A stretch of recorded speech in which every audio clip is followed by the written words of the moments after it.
L'essentiel continue à présent. On va plus loin avec Marc Semo, collaborateur à l'hebdomadaire Challenge et au journal Le Monde. Bonjour Marc. Bonjour. Et Anne Corpet, chroniqueuse internationale à France 24. Bonjour Anne. Bonsoir.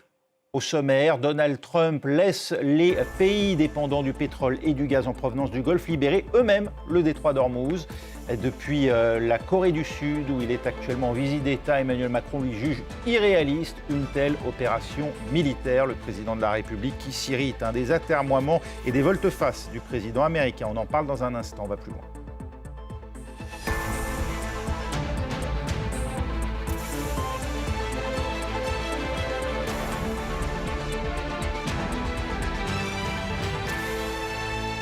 La guerre au Proche-Orient est loin d'être réglée. C'est sans doute le seul enseignement qu'on peut tirer à ce stade de l'allocution solennelle que Donald Trump a prononcée hier à ceux qui attendaient une annonce forte compte tenu du format inhabituel pour un président habitué à discourir devant chaque micro tendu. Eh bien, ceux-là, il faut bien le dire, sont restés sur leur faim. Alice Broga. Pour la première fois depuis un mois de guerre, Donald Trump se plie à l'exercice d'une allocution solennelle. Heure de grande écoute, ton plus sobre qu'à l'accoutumée, l'objectif est de rassurer les Américains alors que les prix du carburant flambent et que sa popularité dégringole. Au cours de ces 4 dernières semaines, nos forces armées ont remporté sur le champ de bataille des victoires rapides, décisives et écrasantes. Ce soir, la marine iranienne n'existe plus, l'armée de l'air est en ruine, les dirigeants pour la plupart, le régime terroriste qu'il dirigeait est désormais anéanti. Trump affirme que ses objectifs en Iran, qui n'ont cessé de varier ces dernières semaines, sont proches d'être remplis. Le changement de régime a bien eu lieu selon lui, qui parle d'un nouveau pouvoir iranien beaucoup plus raisonnable. Mais il reste vague sur le sort de l'uranium enrichi possédé par Téhéran. Et pas un mot sur un éventuel déploiement de troupes au sol qui serait très impopulaire aux États-Unis. Impatient de trouver une issue à ce conflit qui s'enlise, Trump évoque une fin des frappes dans 2 ou 3 semaines et menace les infrastructures civiles iraniennes. En l'absence d'accord, nous frapperons de plein fouet et probablement simultanément chacune de leurs centrales électriques. Quant au détroit d'Ormuz, il s'ouvrira de lui-même une fois le conflit terminé, selon Donald Trump. Bien loin des certitudes du président américain sur l'issue du conflit, l'Iran a accueilli ce discours par une salve de missiles tirés sur Israël. Signe que le régime et ses capacités militaires sont encore loin d'être anéantis. Un discours, pourquoi Anne Corpet? Pour rien? À l'origine, c'était un discours pour rassurer l'opinion publique américaine. C'est quand même la première fois qu'il s'adresse de manière aussi formelle à la nation, alors que les États-Unis sont en guerre depuis un mois. On a l'impression qu'il a été poussé aussi par les sondages. Hier, CNN disait que 69% des Américains désapprouvaient sa gestion de l'économie. La guerre en elle-même n'est pas approuvée par l'ensemble de la population. Alors un discours policé, sans sortie de route, mais qui reprenait au fond, même parfois des phrases qu'il avait déjà postées sur ses réseaux sociaux. En majuscule. En majuscule, là, il les a dites. Aucune annonce. Rien de rassurant, pas de message d'empathie à l'égard de sa population qui voit les prix à la pompe grimper, sans doute bientôt les prix des produits alimentaires également. Et des soldats américains tombés au front. Et des soldats américains tombés au front, pas un mot. D'ailleurs, sur les soldats américains tombés au front, c'est la même chose quand son secrétaire à la guerre s'exprime. Il n'a pas un mot pour eux. Il y a toujours le chef d'état-major qui est là derrière pour leur rendre hommage. Et puis, aucun mot sur l'échéance du 6 avril qu'il avait donnée, rien sur la sortie de l'OTAN dont il parlait également, et puis un discours qui est en tout cas en deçà des attentes du marché, puisque les prix du pétrole ont bondi de plus de 7% à l'issue de ce discours. Donc un exercice obligé, mais sans aucun effet. Vous avez compris qu'il annonce cette allocution solennelle, Donald Trump. Il était un peu obligé de le faire après un mois de guerre. Mais ce qui est, outre ce que dit Anne très justement, ce qui est très frappant, c'est qu'aujourd'hui, Donald Trump se trouve dans une situation où il n'a plus devant lui que de mauvaises ou de très mauvaises options. Alors, l'option numéro 1, c'est de dire, on a gagné. Dans son discours, il y a déjà ces éléments. On les a anéantis, on les a parle toujours du Venezuela. Ramenés à à l'âge de pierre, c'est pour bientôt, on a détruit leur marine, etc., etc. Donc on se retire. Alors, il y a une capacité à créer des réalités alternatives assez fortes. C'est évident que dans un tel cas, l'Iran aurait gagné. Parce que dans un conflit asymétrique pour la partie la plus faible, le seul fait de résister, et en l'occurrence de résister à la première puissance militaire au monde, est déjà en soi une victoire. C'est pas très brillant pour le commander-in-chief, mais limite les dégâts. Option numéro 2, c'est malgré tout, il dit qu'il y a des négociations en cours, c'est d'arriver à un compromis. Alors ça sera un compromis bâclé, c'est un as des compromis bâclés. Rappelez-vous le compromis avec les talibans qui ont permis finalement le retour à Kaboul des talibans. Alors les exigences initiales des Américains sont très fortes. C'est arrêt du programme total de l'enrichissement nucléaire, contrôle des capacités, limitation des capacités balistiques, arrêt du soutien aux proxys, avec en plus maintenant la réouverture du détroit d'Ormuz. Bon, l'Iran étant décidé à durer dans la guerre, il devrait faire des compromis, donc ça sera un compromis bâclé. Et puis la troisième hypothèse, malgré tout, c'est celle de l'escalade. Et on ne peut pas l'exclure, et il ne l'a pas exclu. Parce qu'en même temps qu'il dit la guerre, c'est fini dans 15 jours, etc., voilà, le déploiement des forces continue, et on ne peut pas du tout exclure que ce qui est une escalade, et ou par des opérations ponctuelles au sol, et ou par une extension de la guerre à d'autres pays, c'est-à-dire une entrée en guerre réelle des monarchies du Golfe dans le conflit, alors que jusqu'ici, elles se contentent de rester dans une posture défensive. Alors allons à Washington, justement, prendre le pouls au lendemain de cette allocution télévisée de Donald Trump. Mathieu Mabin, à qui était destiné ce discours et quel effet a-t-il produit ?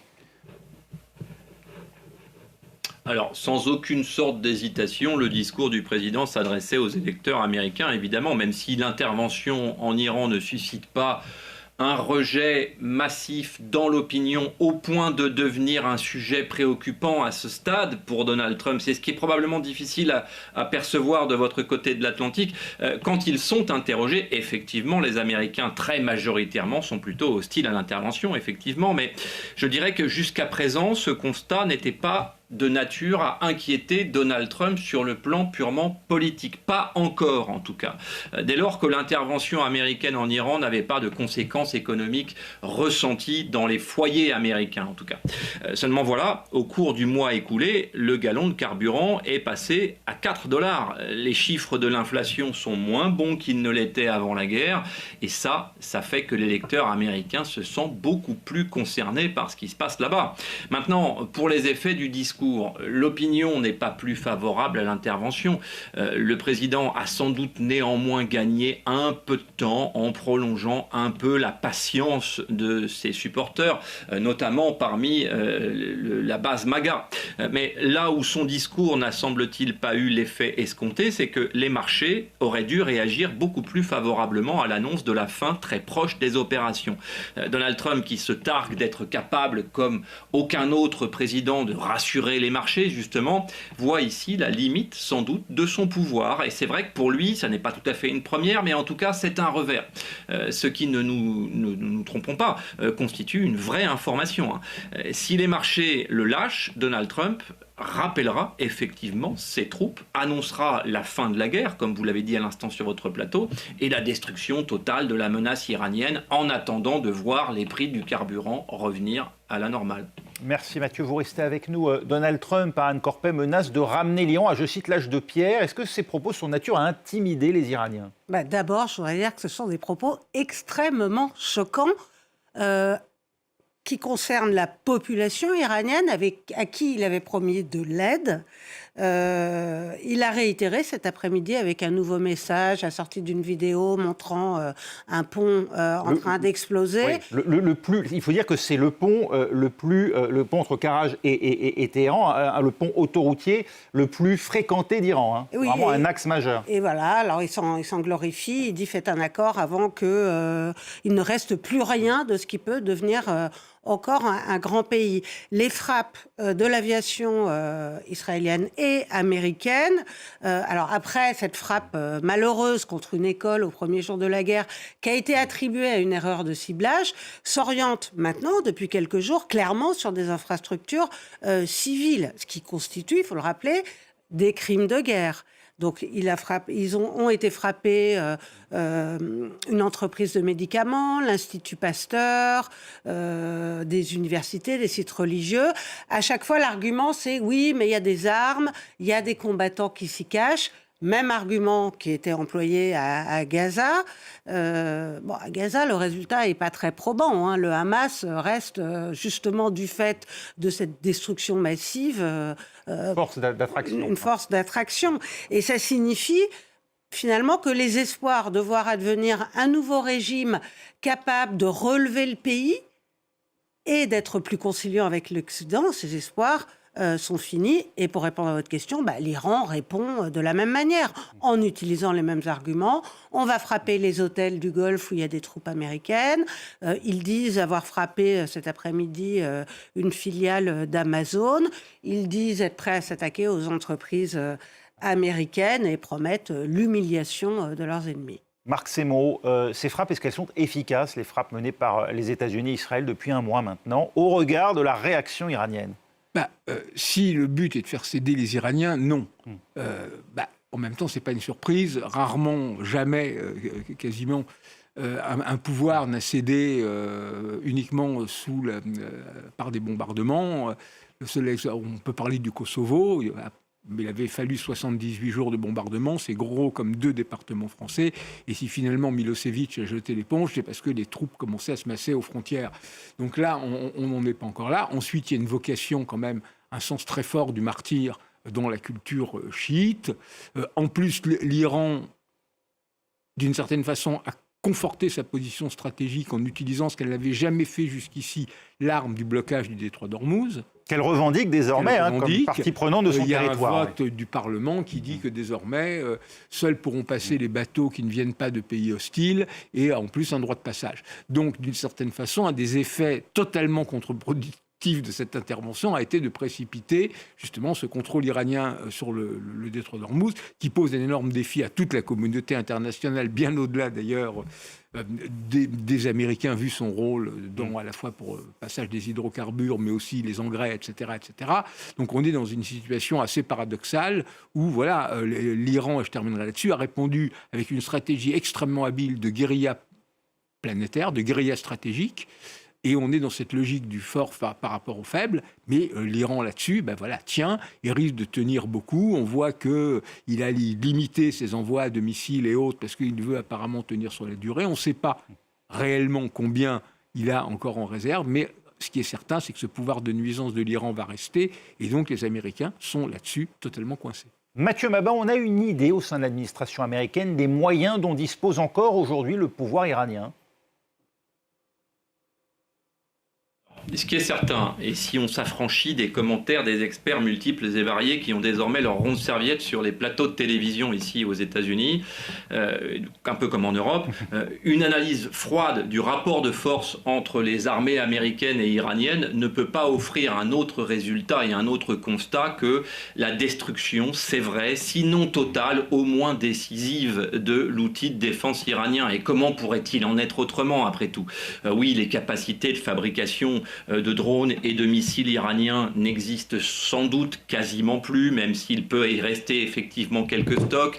Oui, l'espace aérien iranien appartient bien aux États-Unis, c'est un fait. Ce qui signifie que tout ce qui vole en Iran a été détruit à 80% au moins.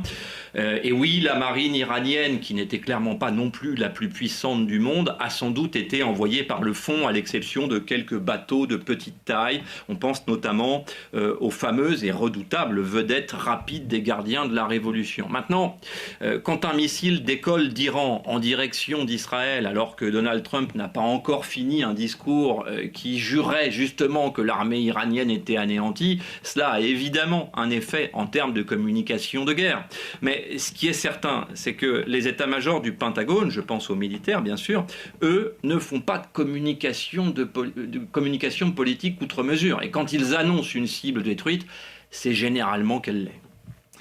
Vous restez toujours avec nous. Donald Trump, lui, semble en tout cas renoncer à son exigence de libérer le détroit d'Ormuz. Écoutez. Les pays du monde qui dépendent du pétrole qui passe par le détroit d'Ormuz doivent veiller sur ce passage. Ils doivent le protéger. Ils doivent s'en emparer et le protéger. Ils peuvent le faire facilement. Nous leur apporterons notre aide, mais c'est à eux de prendre l'initiative pour protéger ce pétrole dont ils dépendent si cruellement. Nous allons frapper l'Iran extrêmement durement au cours des 2 ou 3 prochaines semaines. Nous allons les ramener à l'âge de pierre auquel ils appartiennent. En attendant, les discussions se poursuivent. Le changement de régime n'était pas notre objectif. Nous n'avions jamais parlé d'un changement de régime. Mais c'est arrivé car nous avons tué tous leurs leaders originaux. Ils sont tous morts. Les nouveaux chefs au pouvoir sont moins radicaux et plus raisonnables. En tout cas, on l'aura compris dans la première partie de ces propos, Donald Trump qui exclut désormais le détroit d'Ormuz comme un objectif américain. De quoi inciter les pays du Golfe à se saisir eux-mêmes du problème, Marc Semo?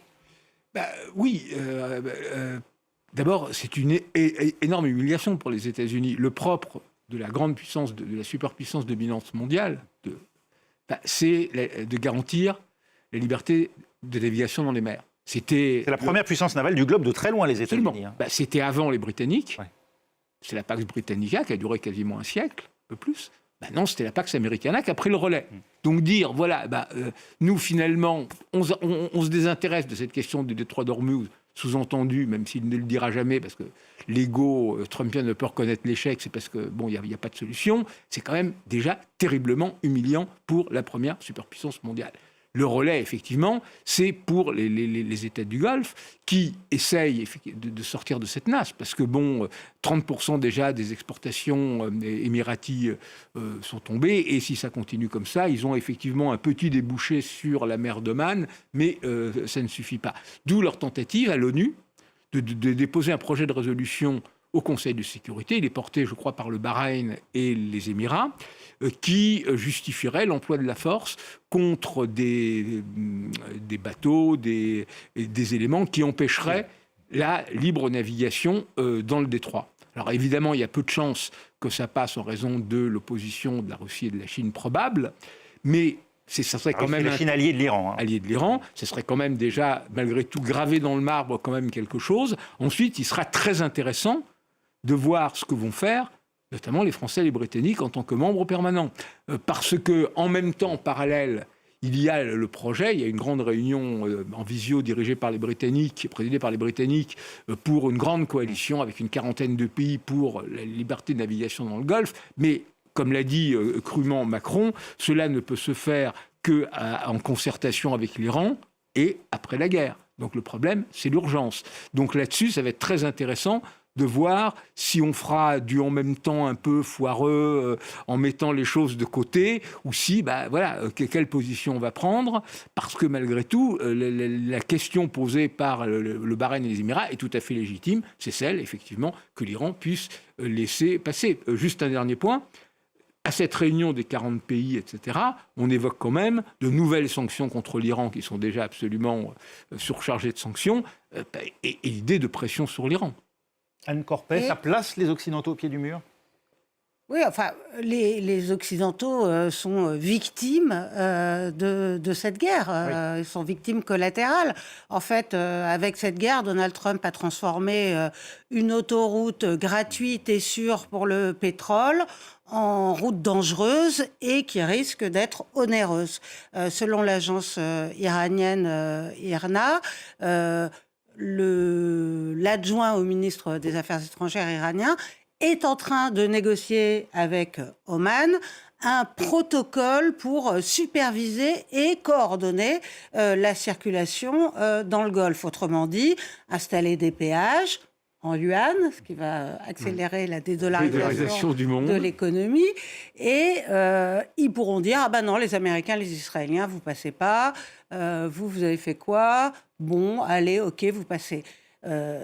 C'est vraiment catastrophique, effectivement. Alors, au regard du droit international, les Iraniens sont dans leur tort. Ils n'ont pas... C'est pas dans leur tort, c'est totalement illégal. C'est une voie de navigation, c'est une voie internationale. Mais c'est difficile de faire valoir le droit international quand on a de l'autre côté un président américain qui affiche sur son réseau social qui marche complètement sur le droit international, qui lance une guerre sans justification. On va bombarder des centrales électriques, des installations civiles. Et qui annonce qu'il va bombarder, réduire un pays à l'âge de pierre.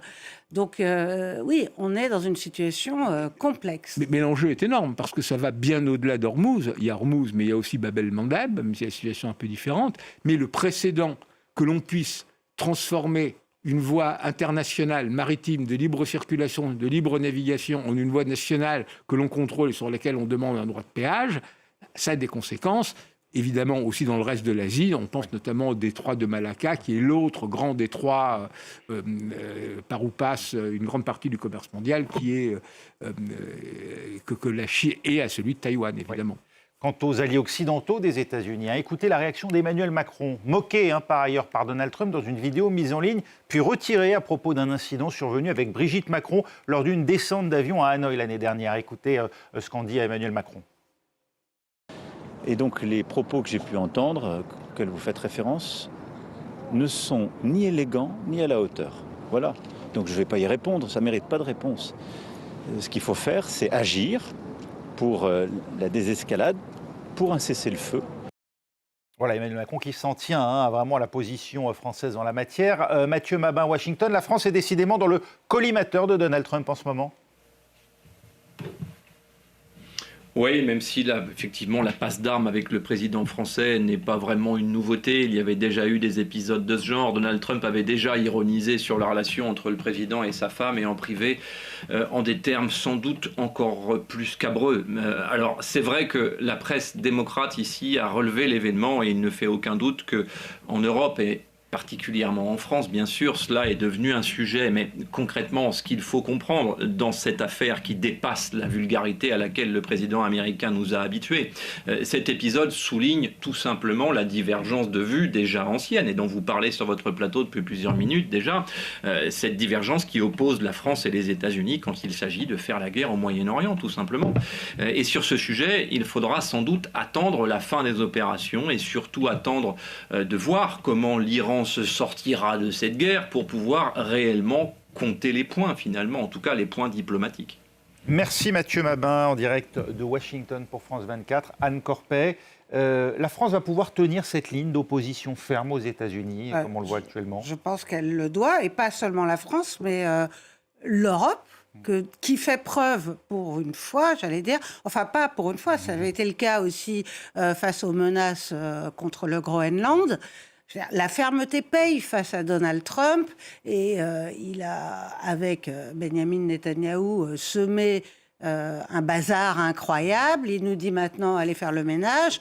Bon, non, en plus, moi je crois que dans la réflexion grossière qu'il a faite à Brigitte à propos du couple Macron, ça va... Juste pour qu'on resitue l'épisode, c'était lors d'un voyage à Hanoï, l'avion présidentiel venait d'atterrir, et par l'entrebâillure de la porte de l'avion, on avait aperçu Emmanuel Macron réceptionner ce qui semblait être effectivement une tape amicale ou pas d'ailleurs, qui lui était destinée, et donc beaucoup en ont conclu qu'il s'agissait peut-être d'une dispute du couple présidentiel sans qu'on ait absolument aucun élément qui permette de l'affirmer. Voilà, et en tout cas, donc la vidéo qui est sortie où on entend Donald Trump se moquer de cet épisode, et sa réflexion est saluée par les rires gras d'une salle composée d'hommes certainement très machos, et ce que ça montre, c'est que pour Donald Trump, ce qui compte, c'est l'image qu'on projette. Alors, il faut être un vrai mec, quoi, et surtout pas être, entre guillemets, soumis, ou en tout cas, voilà. Et ce qui compte, donc, c'est l'image qu'on projette, celle d'un homme fort, et non pas la politique que l'on mène, et rien d'autre, quoi. C'est tout dans l'image, et il se prend à ce sujet-là. Je pense que la réaction d'Emmanuel Macron a été digne. Il s'est placé au-dessus du débat. Bon, c'est très bien. Après, je pense que si Donald Trump s'en prend en particulier à la France, c'est parce qu'on a déployé un gros dispositif, une posture défensive, et qu'il est particulièrement déçu que ce dispositif ne soit pas utilisé dans son effort de guerre. Marc, c'est moi, elle est cohérente, la position française ? Pour en discuter. Ce qui est quand même très frappant, c'est une évidence que Trump a lancé cette guerre avec les Israéliens sans avoir consulté ses alliés. Donc c'est très logique que les Européens disent « cette guerre n'est pas la nôtre ». Le seul problème, c'est que l'échec dans cette guerre des États-Unis, par contre-coup, serait aussi celui des Européens en tant que représentants d'un camp occidental, parce que cette défaite ou l'échec de cette guerre, si on en sort avec un Iran qui peut dire on a finalement gagné, machin, on a tenu, c'est quand même le renforcement de cet axe Moscou, Téhéran, Pékin, Pyongyang. Washington. Washington. Non, c'est plus compliqué. Et dans cette situation, les conséquences sur l'OTAN, on va voir ce qu'il en est, mais déjà potentiellement, elles sont quand même assez dévastatrices, beaucoup plus graves qu'en 2003. Il y a un certain nombre de pays européens derrière cette unité de façade. Il y a malgré tout des divergences entre les Européens, notamment ceux qui sont les plus proches de la menace russe, qui sont beaucoup plus conscients de l'imbrication entre ces deux guerres. Les Shahed iraniens ont beaucoup servi aux Russes et maintenant sont les Shahed dans l'autre sens, et de l'aide dans l'autre sens, disent on aurait peut-être pu dealer un certain nombre de soutiens aux États-Unis, notamment au niveau de la logistique et tout, en échange d'engagements un peu plus sérieux des États-Unis par rapport à l'Ukraine. Donc il y a quand même là-dessus d'abord ces sensibilités différentes, voire ces divisions au sein de l'Europe, et surtout il y aura ce problème de l'OTAN. C'est-à-dire, l'Europe est unanime, l'Europe dit non, mais il faut être prêt à en assumer les conséquences. Or, on s'était préparé, à raison, vu ce que sont les États-Unis de Trump et leur hostilité, à une OTAN avec moins d'États-Unis, ou avec un processus qui se ferait par un tuilage assez long. Là, on risque d'être confronté à des États-Unis qui ne vont pas quitter l'OTAN, d'autant que même légalement, au niveau du droit américain, ils ne peuvent pas le faire, mais ils peuvent totalement, encore plus vider l'OTAN de sa substance, du genre en décrédibilisant l'Alliance. Et dans ce cas-là, est-ce que nous, on est prêts à la relève ? Il faut le faire. Je pense qu'il est temps de tirer les conséquences de ce lâchage. Du changement d'axe des États-Unis, comme vous venez de le décrire à l'instant. De l'abandon des valeurs aussi. Oui, absolument. Et le problème, c'est que ça nécessite du temps. Oui. Ça nécessite du temps. Le risque, c'est le prix à payer, ça pourrait être l'Ukraine. Suite dans un prochain numéro. Restez avec nous, en tout cas, pour la suite de l'essentiel. Merci Anne Corpet, merci Marc Semo. On se retrouve, nous, dans un instant. Nous reparlerons, évidemment, de la situation en Iran, et puis on s'exprimera aussi sur beaucoup d'autres sujets. Restez avec nous.